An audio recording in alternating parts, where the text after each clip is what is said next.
సాహో టీవీకి స్వాగతం. ప్రేక్షకులకు గణతంత్ర దినోత్సవ శుభాకాంక్షలు. నేను రేవతి. ముందుగా హెడ్లైన్స్ చూద్దాం.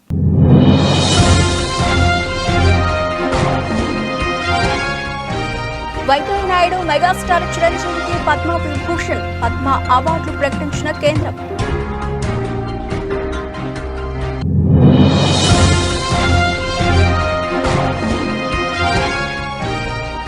పాక్ టెర్రరిస్టుల హత్య భారత్ పనే పాక్ ఆరోపణ ఖండించిన భారత్.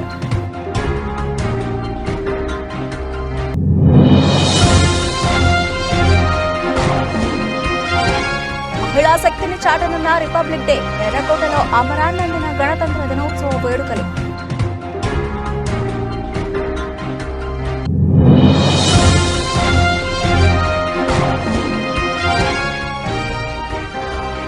ఏపీలో గణతంత్ర దినోత్సవ వేడుకలు. జెండా వందనం చేసిన గవర్నర్ అబ్దుల్ నజీర్.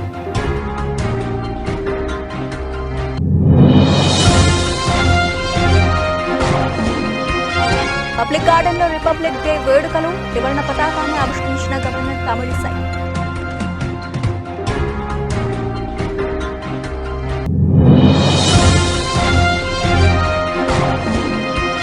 జనసేన పోటీ చేసే 2 స్థానాలను ప్రకటించిన పవన్ కళ్యాణ్. టీడీపీ పొత్తు ధర్మ తప్పిదమంటూ వ్యాఖ్య.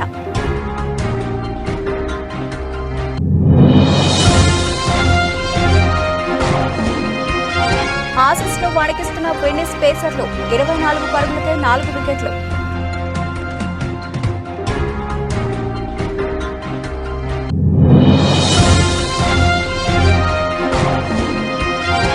నాకు దక్కిన ఈ గౌరవం మీది. పద్మ విభూషణ్ పై స్పందించిన చిరంజీవి.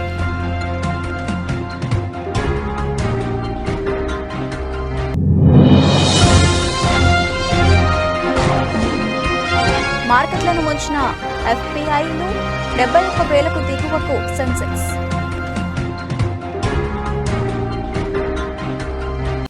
రైట్, డీటెయిల్స్ చూస్తే మాజీ ఉపరాష్ట్రపతి వెంకయ్య నాయుడు మెగాస్టార్ చిరంజీవులను దేశంలోనే 2వ అత్యున్నత పౌర పురస్కారం వరించింది. గణతంత్ర దినోత్సవం సందర్భంగా కేంద్రం పద్మ అవార్డులు ప్రకటించింది.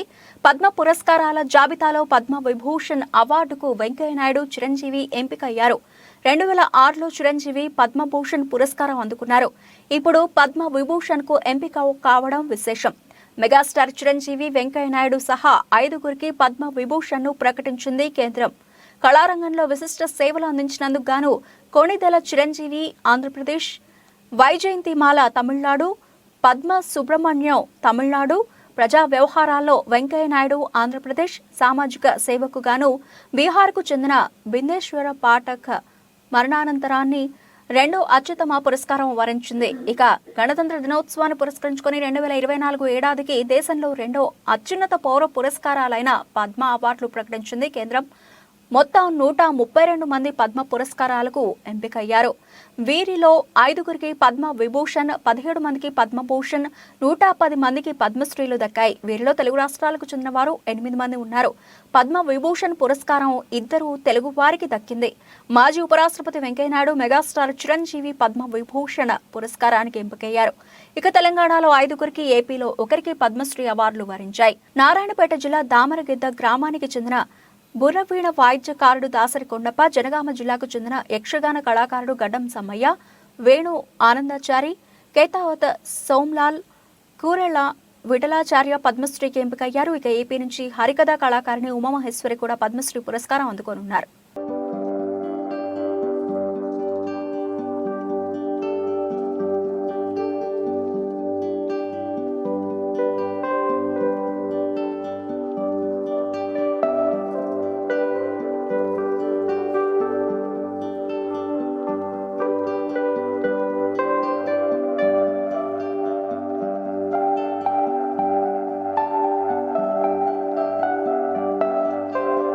ఇటీవల పాక్లో కొందరు గుర్తు తెలియని వ్యక్తుల చేతిలో హతమైన టెర్రరిస్టుల హత్యలకు భారతే కారణమంటూ పాకిస్తాన్ తీవ్ర ఆరోపణలు చేసింది. కరడుగట్టిన ఉగ్రవాద సంస్థలకు చెందిన 2 పాక్ టెర్రరిస్టుల హత్యలతో భారత్కు చెందిన ఏజెంట్ల పాత్ర ఉందని నిరూపించే విశ్వసనీయమైన సాక్ష్యం తమ వద్ద ఉందని గురువారం ఆరోపించింది. భారత్ తమ భూభాగంలో కుట్రలతో ఈ హత్యలకు పాల్పడిందని పాకిస్తాన్ విదేశాంగ కార్యదర్శి మహమ్మద్ సైరస్ సజ్జద్ ఖాజీ ఆరోపించారు. భారత ఏజెంట్ల ఈ విషయంలో సాంకేతికతను, సురక్షిత మార్గాలను వినియోగించారని ఆయన అన్నారు. వారు కొందరు ఉగ్రవాదులు, నేరస్తులు, ఏమాత్రం అనుమానం కలగని పౌరులను ఈ పనికి నియమించి ఈ హత్యలకు పాల్పడ్డారని ఆరోపించారు. మరోవైపు టెర్రరిస్టుల హత్యలపై పాకిస్తాన్ చేసిన ఆరోపణలను భారత్ తీవ్రంగా ఖండించింది.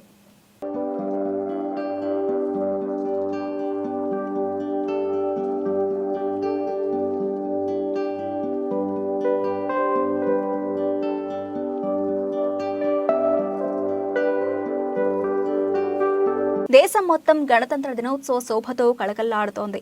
రాజధాని ఢిల్లీతో పాటు ప్రధాన నగరాలన్నీ విద్యుత్ కాంతుల్లో వెలిగిపోతున్నాయి. మువ్వన్నెల జెండా ముచ్చట పడేలా, ఎర్రకోట గర్వించేలా గణతంత్ర దినోత్సవ వేడుకలకు సిద్ధమైంది ఢిల్లీ. గగురు పొడిచే యుద్ధ విన్యాసాలు, రోమాలు నిక్కబొడుచుకునేలా కవాతుతో శక్తిని చాటనున్నాయి త్రివిధ దళాలు. గణతంత్ర దినోత్సవ పరేడ్కు ప్రత్యేకత ఉంటుంది. ఢిల్లీ కర్తవ్య పథ్లో జరిగే పరేడ్ను చూసేందుకు 2 కళ్ళు సరిపోవు.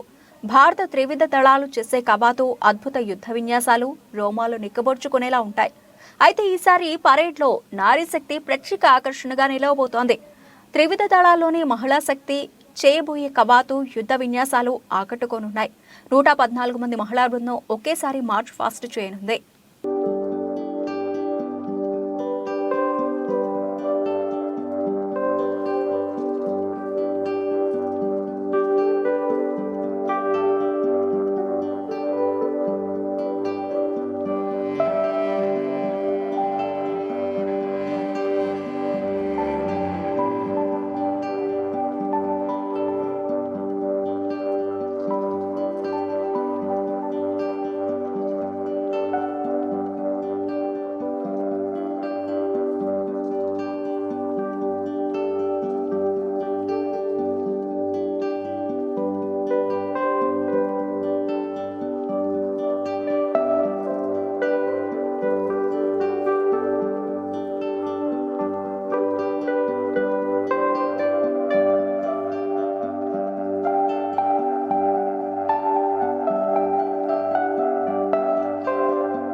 విజయవాడ ఇందిరాగాంధీ మున్సిపల్ స్టేడియంలో ఏపీ ప్రభుత్వం గణతంత్ర దినోత్సవం నిర్వహిస్తోంది. గణతంత్ర దినోత్సవ వేడుకల్లో గవర్నర్ అబ్దుల్ నజీర్ జెండా వందనం చేశారు. ముఖ్యమంత్రి జగన్ కూడా ఈ వేడుకల్లో పాల్గొంటారు. మళ్లీ సాయంత్రం 4:15 రాజ్భవన్లో గవర్నర్ ఆతిథ్యం ఇచ్చే హై టీ కార్యక్రమంలో సీఎం జగన్ పాల్గొననున్నారు. గణతంత్ర దినోత్సవం సందర్భంగా సీఎం జగన్ రాష్ట్ర ప్రజలకు శుభాకాంక్షలు తెలిపారు. విజయవాడ ఇందిరాగాంధీ మున్సిపల్ స్టేడియంలో ఏపీ ప్రభుత్వం గణతంత్ర దినోత్సవం నిర్వహిస్తోంది. గణతంత్ర దినోత్సవ వేడుకల్లో గవర్నర్ అబ్దుల్ నజీర్ జెండా వందనం చేశారు. ఇక ముఖ్యమంత్రి జగన్ కూడా ఈ వేడుకల్లో పాల్గొంటారు. మళ్లీ సాయంత్రం 4:15 రాజ్భవన్లో గవర్నర్ ఆతిథ్యం ఇచ్చే హై టీ కార్యక్రమంలో జగన్ పాల్గొననున్నారు. గణతంత్ర దినోత్సవం సందర్భంగా సీఎం వైఎస్ జగన్ రాష్ట్ర ప్రజలకు శుభాకాంక్షలు తెలిపారు. ఈ గణతంత్ర దినోత్సవం నాడు మన రాజ్యాంగ కార్యకర్తలను స్మరించుకుందామన్నారు. అలాగే రాజ్యాంగకర్తల బాటలో నడిచి దేశ అభ్యున్నతికి కృషి చేద్దామన్నారు జగన్.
హైదరాబాద్లోని పబ్లిక్ గార్డెన్స్ లో తెలంగాణ ప్రభుత్వం గణతంత్ర వేడుకలను ఘనంగా నిర్వహిస్తోంది.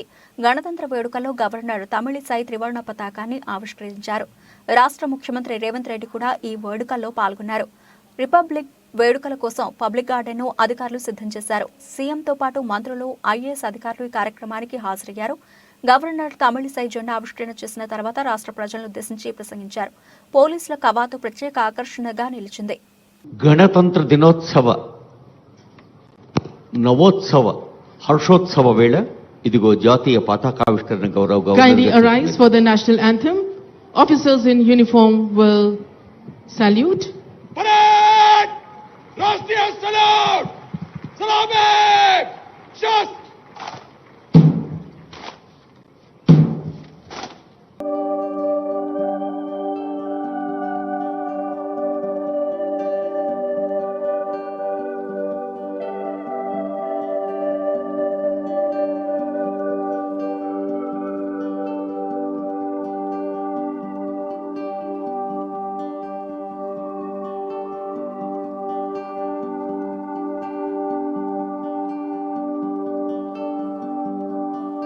గణతంత్ర దినోత్సవం సందర్భంగా మంగళగిరి జనసేన కార్యాలయంలో జరిగిన వేడుకలో జనసేన అధినేత పవన్ కళ్యాణ్ పాల్గొని జాతీయ జెండాను ఆవిష్కరించారు. అనంతరం పార్టీ ముఖ్య నేతలతో జరిగిన సమావేశంలో పవన్ మాట్లాడారు. టీడీపీ జనసేన పొత్తు విషయంపై కీలక వ్యాఖ్యలు చేశారు. టీడీపీ అభ్యర్థులను ప్రకటించడంపై పవన్ స్పందించారు. పొత్తు ధర్మ ప్రకారం టీడీపీ సీట్లు అనౌన్స్ చేయకూడదు చేశారు. అందుకు జనసేన నేతలకు నేను క్షమాపణలు చెబుతున్నా అంటూ పవన్ వ్యాఖ్యానించారు. చంద్రబాబుకు ఒత్తిడి ఉన్నట్లే నాకు ఒత్తిడి ఉంది. టీడీపీ 2 స్థానాల్లో అభ్యర్థులను ప్రకటించింది కాబట్టి ప్రత్యేక పరిస్థితుల్లోనే నేను జనసేన పోటీ చేయబోయే 2 నియోజకవర్గాలను అనౌన్స్ చేస్తున్నానని పవన్ అన్నారు. రాజోలు రాజానగరంలో జనసేన పోటీ చేస్తుందని, రాజానగరం రేసులో బతుల బలరామకృష్ణ, రాజోలు రేసులో మొందు రాజేశ్వరరావు, వరప్రసాద్, డిఎంఆర్ శేఖర్ ఉన్నారని పవన్ కళ్యాణ్ ప్రకటించారు. లోకేష్ సీఎం పదవి గురించి మాట్లాడినా నేను పట్టించుకోలేదు, రాష్ట్ర ప్రయోజనాలను దృష్టిలో పెట్టుకుని నేను మౌనంగా ఉంటున్నా అంటూ పవన్ కళ్యాణ్ అన్నారు. పొత్తుకు ఇబ్బందులు కలిగేలా కొందరు వ్యాఖ్యలు చేస్తున్నారు. పొత్తుతో ఎన్నికలకు వెళుతున్నా కొన్నిసార్లు ఆటుపోట్లు తప్పవు. పొత్తులో భాగంగా అన్ని ఎన్నికల్లోనూ మనం 3వ వంతు సీట్లు తీసుకుంటున్నామని పవన్ చెప్పారు. అసెంబ్లీ ఎన్నికలతోనే నేను ఆగిపోవడం లేదు, భవిష్యత్తులో కూడా టీడీపీతో పొత్తు కొనసాగుతుందని పవన్ స్పష్టం చేశారు.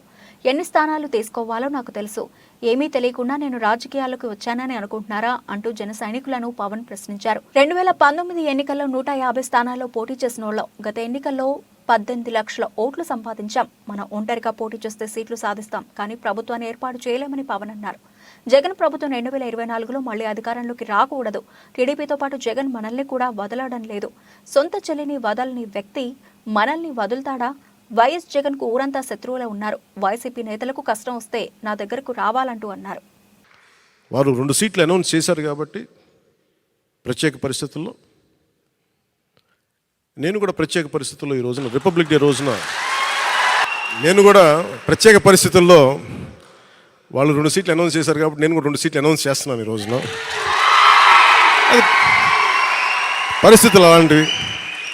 సో నాకు కూడా ఒత్తిడి ఉంటుంది, పాపం చంద్రబాబు గారికి కూడా ఒత్తిడి ఉంటుంది, నాకు కూడా ఒత్తిడి ఉంటుంది కాబట్టి ఆ ఒత్తిడిని నేను కూడా తట్టుకోవడానికి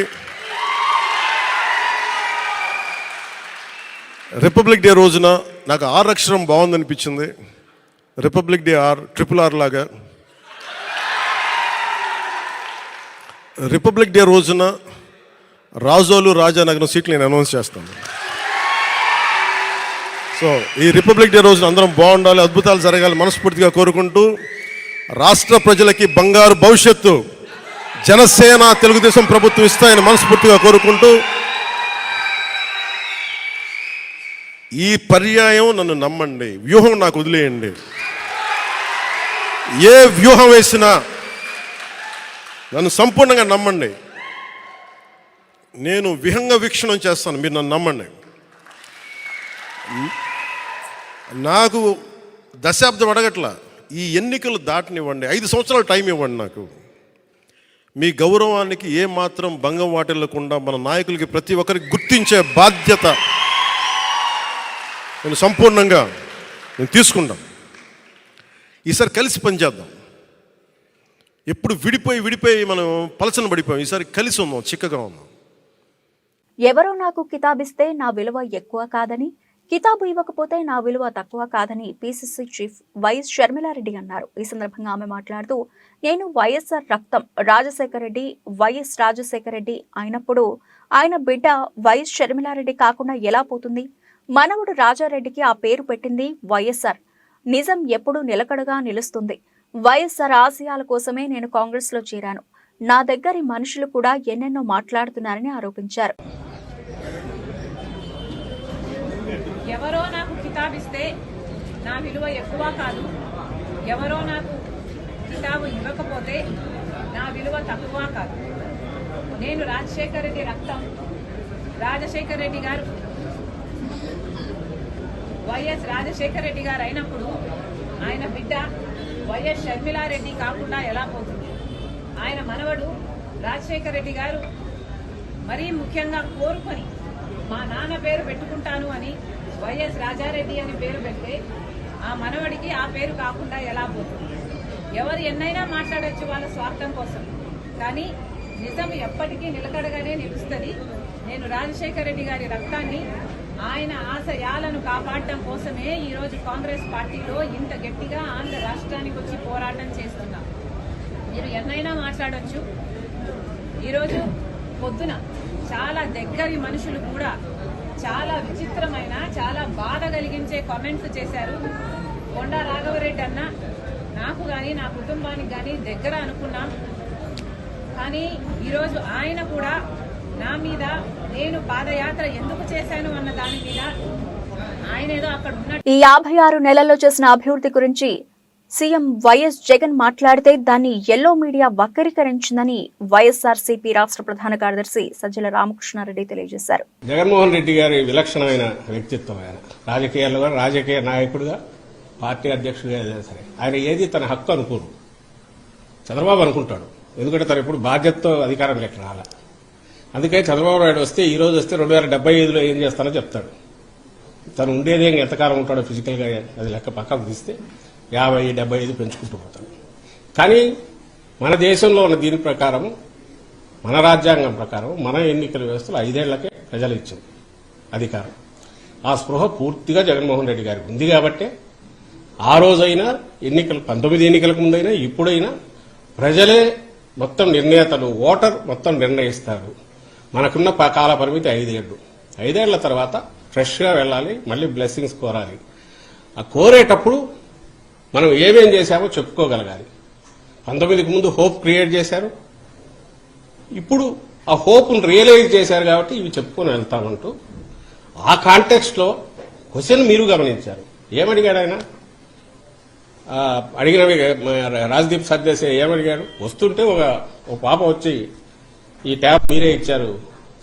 కాంగ్రెస్ పార్టీలో టికెట్లు ఆశిస్తున్న ఏఐసీసీ ప్రధాన కార్యదర్శి మాణిక్ ఠాకూర్ కి చెంచి మధుబాబు గంగాధర నెల్లూరు నియోజకవర్గానికి ఎమ్మెల్యే సీట్ ఆశిస్తూ విజయవాడలోని కాంగ్రెస్ పార్టీ కార్యాలయంలో అప్లికేషన్ అందజేశారు. కాగా గతంలో మధుబాబు 2014-2019 సంవత్సరంలో జరిగిన ఎన్నికల్లో కాంగ్రెస్ పార్టీ వారు గంగాధర నెల్లూరు నియోజకవర్గం కాకుండా పక్క నియోజకవర్గమైన పూతలపట్టు సీటు ఇవ్వడం వల్ల సున్నితంగా తిరస్కరించారు.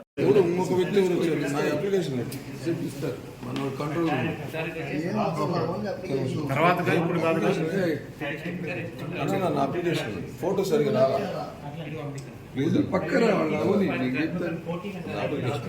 ఇదెవరిది?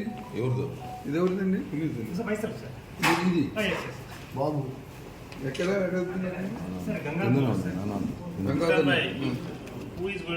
ఆస్ట్రేలియాతో గబ్బా వేదికగా జరుగుతున్న రెండో టెస్టులో బ్యాటింగ్ తో పాటు బౌలింగ్ లోనూ వెస్టిండీస్ అదరగొడుతోంది. గురువారమే మొదలైన ఈ డే అండ్ నైట్ టెస్టులో మొదట బ్యాటింగ్ చేసిన వెస్టిండీస్ కెవెన్ హార్జ్, జోష్వా డిసిల్వాతో పాటు కెవెన్ సింక్లెయిర్, అల్జారీ జోసెఫ్లు రాణించడంతో తొలి ఇన్నింగ్స్ లో 108 ఓవర్లలో 311 పరుగులకు ఆలౌట్ అయింది. అనంతరం విండీస్ బౌలర్లు ఆసీస్ బ్యాటర్లను వణికిస్తున్నారు. రెండో రోజు టీ విరామానికి ఆసీస్ 5 ఓవర్లలో 24 పరుగులు చేసి ఏకంగా 4 వికెట్లు కోల్పోయింది. విండీస్ ను ఆలౌట్ చేసిన ఆసీస్ కు తొలి ఇన్నింగ్స్ లో బ్యాటింగ్ కు వచ్చి రాగానే భారీ షాక్లు తాకాయి. కీమర్ రోజ్ నిప్పులు జరుగుతున్నాడు. ఓపెనర్ స్టీవ్ స్మిత్, మార్నస్ లబుచెన్, అలాగే కామరూనా గ్రీన్, ట్రావిస్ హెడ్స్లు అలా వచ్చి ఇలా వెళ్లారు. 3 ఓవర్ల వ్యవధిలోనే ఆ జట్టు 4 వికెట్లు కోల్పోవడం గమనార్హం.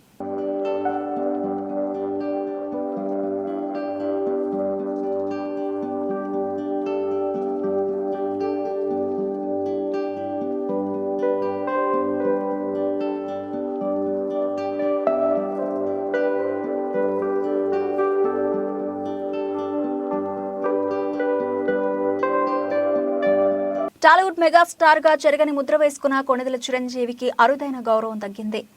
చిరంజీవిని కేంద్ర ప్రభుత్వం దేశ 2వ అత్యున్నత పౌర పురస్కారం పద్మ విభూషణ్ కు ఎంపిక చేసింది. ఈ సందర్భంగా చిరంజీవి తన సంతోషాన్ని సందేశం రూపంలో అందరితో షేర్ చేసుకున్నారు. Class, mass, dance, comic stylish acting తో కోట్లాది మంది అభిమానులను సంపాదించుకుని టాలీవుడ్ మెగాస్టార్ గా చెరగని ముద్ర వేసుకున్నారు కొణిదెల చిరంజీవి. ఈ స్టార్ హీరోకు అరుదైన గౌరవం దక్కింది. చిరంజీవిని కేంద్ర ప్రభుత్వం దేశ 2వ అత్యున్నత పౌర పురస్కారం పద్మ విభూషణ్ కు ఎంపిక చేసింది. ఈ సందర్భంగా చిరంజీవి తన సంతోషాన్ని సందేశం రూపంలో అందరితో షేర్ చేసుకున్నారు. పద్మ విభూషణ్ వచ్చిందని తెలిసిన క్షణం నుంచి ఏం మాట్లాడాలో, ఎలా స్పందించాలో తెలియని పరిస్థితి. మన దేశంలో 2వ అత్యున్నత పౌర పురస్కారం లభించినందుకు చాలా ఆనందంగా ఉంది. ఒక తల్లి కడుపున పుట్టకపోయినా నన్ను సొంత మనిషిగా, మీ అన్నయ్యగా, మీ బిడ్డగా భావించే కోట్లాది మంది ప్రజల ఆశీస్సులు, నా సినీ కుటుంబం అండదండలు, నీడలా నాతో ప్రతి నిమిషం నడిచే లక్షలాది మందిల అభిమానుల ప్రేమ, ఆదరణ కారణంగానే ఈరోజు నేను ఈ స్థాయిలో ఉన్నా. నాకు దక్కిన ఈ గౌరవం మీది. నన్ను ఈ ప్రతిష్టాత్మక పద్మ విభూషణ్ అవార్డుకు ఎంపిక చేసిన భారత ప్రభుత్వానికి, ప్రధాని నరేంద్ర మోడీకి నా కృతజ్ఞతలు. అంటూ సుదీర్ఘ సందేశాన్ని పంచుకున్నారు. ఇప్పుడు ఈ వీడియో నెట్టింట వైరల్ అవుతోంది. సినిమాలతో కోట్లాది మంది అభిమానులకు వినోదాన్ని పంచుతూనే మరోవైపు సామాజిక సేవలో తన వంతు పాత్ర పోషిస్తున్న చిరంజీవికి కేంద్ర ప్రభుత్వం 2006లో పద్మభూషణ్ ప్రదానం చేసిన విషయం తెలిసిందే. After hearing this news, I became speechless. I'm really overwhelmed. I'm humbled and grateful for this honor. It's only the unconditional and invaluable love of the people, audiences, my fans, my blood brothers and blood sisters that allowed me to reach here. I owe my life and this moment to you. I always try to express my gratitude in ways that I can, though I know I can never do enough. On screen, the last 45 years of my film career, I have tried to entertain you to the best of my abilities. And off screen, I try to help the needy by taking up relevant social and humanitarian causes from time to time. I have done so little, and yet you have given me such a great recognition and honor. I always remain indebted to you for your love and support. On this occasion, I would like to thank the Government of India and the Honorable Prime Minister Shri Narendra Modi ji for bestowing on me this coveted Padma Vibhushan. Thank you. Thank you one and all. Jai Hind. ఉవ్వెత్తున ఎగిసిన stock మార్కెట్లు అంతే వేగంతో కిందకు పడిపోయాయి. విదేశీ సంస్థాగత పెట్టుబడిదారులు తమ పెట్టుబడులను భారీగా ఉపసంహరించుకోవడంతో పాటు ఐటీ షేర్లు తీవ్ర ఒత్తిడికి గురికావడం గురువారం సూచీలు భారీగా నష్టపోయాయి. దేశీయ ఈక్విటీ మార్కెట్ల నుంచి ఎఫ్ఐఐల నిధుల ఉపసంహరణ కొనసాగుతూ ఉండడం ఐటీ సంస్థల నిరాశాజనక ఆర్థిక ఫలితాలు మార్కెట్లను నష్టాల వైపు నడిపించాయి. ఒక దశలో 700 పాయింట్లకు పైగా నష్టపోయిన 300 షేర్లు ఇండెక్స్ సూచి సెన్సెక్స్ చివరి వరకు అదే ట్రెండ్ను కొనసాగిస్తూ 71,000 పాయింట్ల దిగువకు పడిపోయింది. చివరకు 359.64 పాయింట్లు నష్టపోయి 70,700.67 పాయింట్ల వద్ద ముగిసింది. 30 షేర్లలో 19 షేర్లు నష్టపోగా కేవలం 11 షేర్లు లాభాల్లో ముగిశాయి. మరో సూచి నిఫ్టీ కూడా 101.35 పాయింట్లు కోల్పోయి 21,352.60 పాయింట్ల వద్ద నిలిచింది. అమెరికా బాండ్ ఈల్డ్స్ పెరుగుతూ ఉండడం, కార్పొరేట్ల మిశ్రమ ఆర్థిక ఫలితాలు ఎఫ్ఐఐలు అమ్మకాల వైపు నడిపించాయి. ఐటీ, ఫార్మా, ఎఫ్ఎంసీజీ రంగ షేర్లు కుదేలయ్యాయి.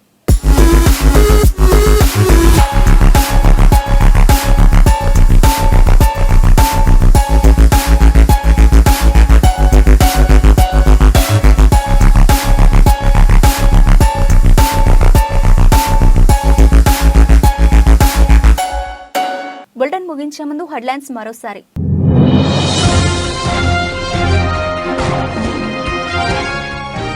వెంకయ్య నాయుడు మెగాస్టార్ చిరంజీవికి పద్మ విభూషణ్, పద్మ అవార్డులు ప్రకటించిన కేంద్రం.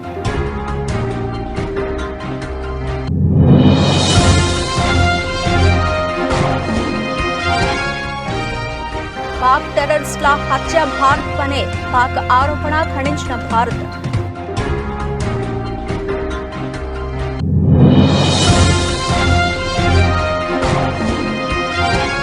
మహిళా శక్తిని చాటనున్న రిపబ్లిక్ డే, ఎర్రకోటలో అమరాన్నందిన గణతంత్ర దినోత్సవ వేడుకలు.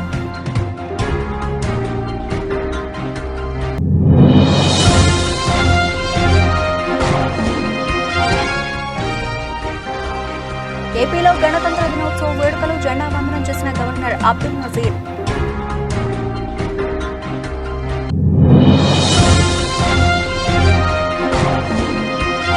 పబ్లిక్ గార్డెన్ లో రిపబ్లిక్ డే వేడుకలు, త్రివర్ణ పతాకాన్ని ఆవిష్కరించిన గవర్నర్ తమిళిసై.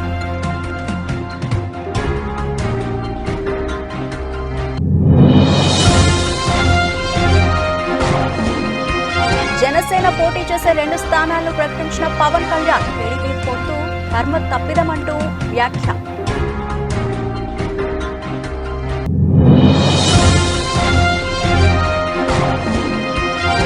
ఆసీస్ ను వణికిస్తున్న వెన్నిస్ పేసర్లు, 24 పరుగులకే 4 వికెట్లు.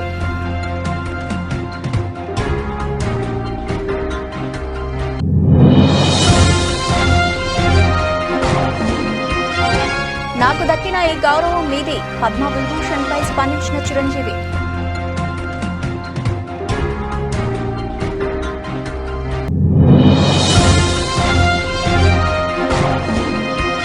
మార్కెట్లను ముంచిన ఎఫ్పిఐలు, 71,000కు దిగువకు సెన్సెక్స్. ఇవి ఇప్పటివరకు నా అప్డేట్స్. మరిన్ని అప్డేట్స్తో మళ్ళీ కలుద్దాం. అంతవరకు సెలవు. నమస్తే.